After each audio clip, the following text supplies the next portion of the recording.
In this video, I would like to make 2 points. First, I would like to arrange the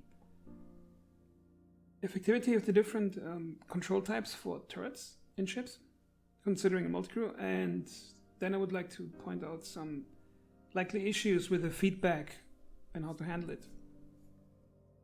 Okay, let's start with the first point. When the player has a ship and he has turrets, then he has 3 ways to control it, theoretically. It's player control, which means the player jumps into the turret or uses the console if it's a remote one.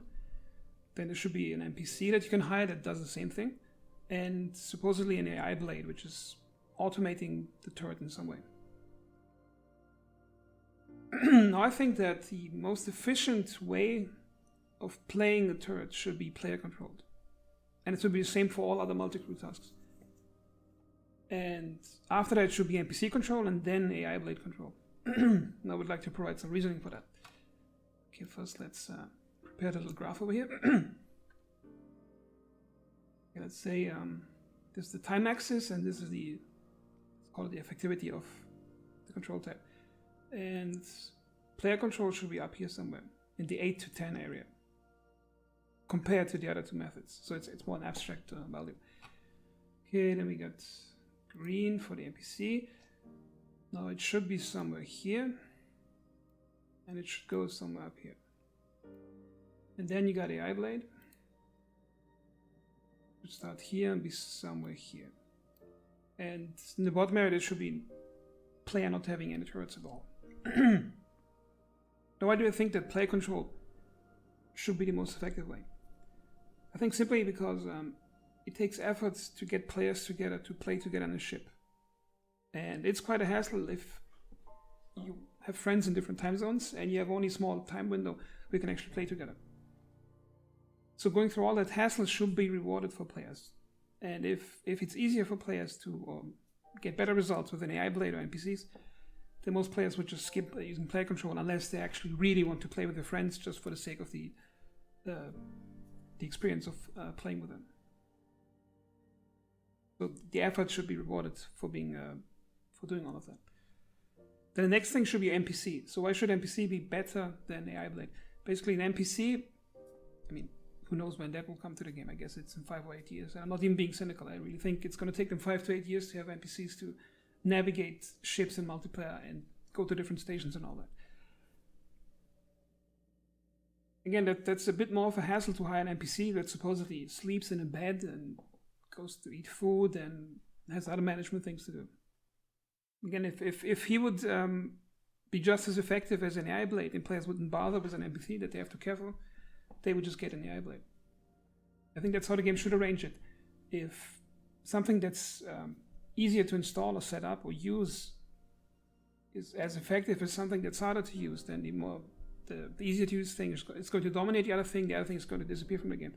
And I think that all game features should be arranged in a way that they have a reason to exist in the game, so they don't get cancelled out by another feature. Okay, that was the first point. Now the second point is that when they start adding those 3 types, or even just AI blade and player control, then now comes the time axis. Now the problem is going to be player feedback on the extremes. They want to push their own favorite way of playing.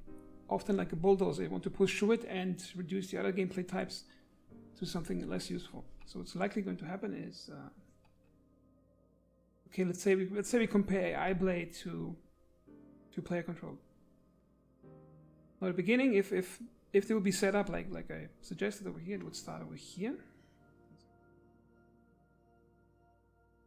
Lower this thing. Okay, let's say it starts over here. And player control is up here in effectivity.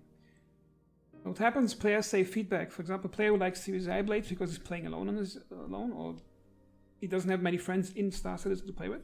So he's going to say, okay, I got 26 girlfriends and 2 wives, and I got 53 children and 5 golden retriever pet dogs. So I really don't have time to play this game much. So please, could you up the effectivity of the AI blade? Now, the feedback team, they're probably too nice, so they think, okay, let's honor that request. So they're going to increase the effectivity of that. that's the wrong color. They're going to increase the effectivity of that thing. It's going to go up. And eventually it's going to reach a point where it gets too close to player control, and then the effect is going to happen that I mentioned earlier, that why should players bother with player control, you know, the whole hassle of setting it up, if they can just use the eye blades.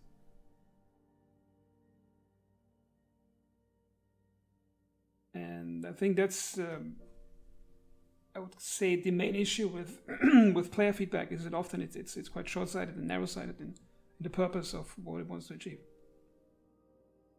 And then the other argument is going to be that some players will say, why should players who play in groups have an advantage over players who play alone? And if that feedback is honored, then you got this happening.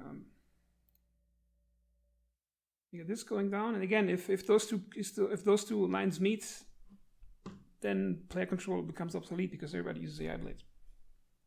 And the same is going to happen with NPCs in the worst case scenario, which might or might not happen.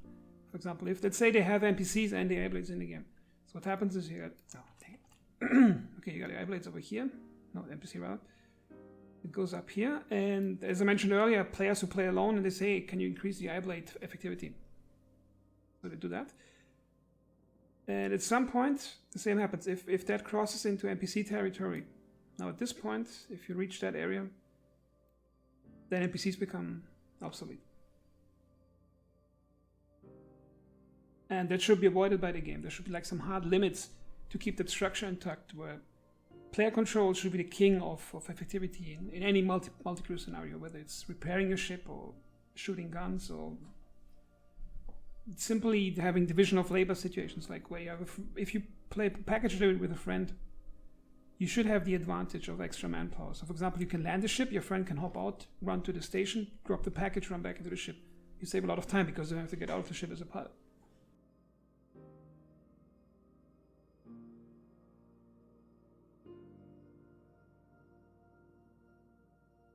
So I think that concludes the video, and as always, thanks for watching.